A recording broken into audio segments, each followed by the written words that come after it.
Tyreek Hill says that he wants out of the Dolphins. I think the challenge for Tyreek Hill is he's an incredibly talented wide receiver.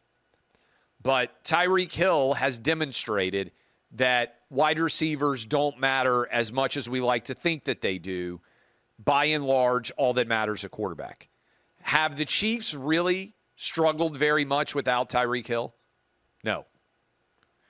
Patrick Mahomes has continued to win at a phenomenally high level, even without Tyreek Hill. And even with the numbers that Tyreek Hill has posted alongside of Jalen Waddle with Tua, granted you've had health issues with Tua. QB1 hasn't been healthy consistently in Miami, but they haven't been able to take the next step. And this is a question I was asked.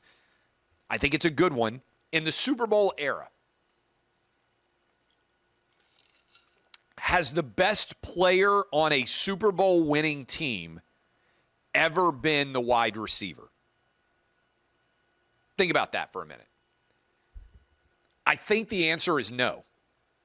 Not to say there haven't been a lot of talented wide receivers. Jerry Rice, amazing. Marvin Harrison, phenomenal. But Joe Montana and Peyton Manning were the straw that stirred that drink. Tyreek Hill's a really talented dude. Patrick Mahomes is who matters. Has there been a team that won a Super Bowl where the most impressive and important player on the team was wide receiver? Jerry Rice is probably the closest to the answer.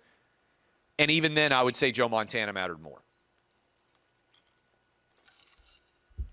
We overvalue wide receivers. The quarterback makes the wide receiver. The wide receiver almost never makes the quarterback.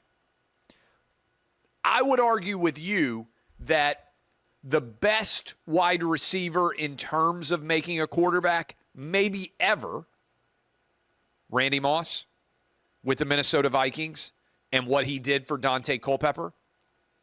Dante Culpepper never did anything without Randy Moss.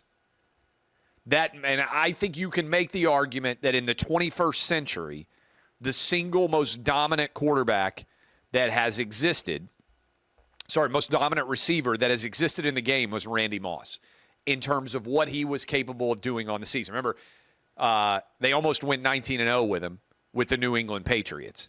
I think Randy Moss probably the best wide receiver in the 21st century in terms of how much he changed the game. That's my argument.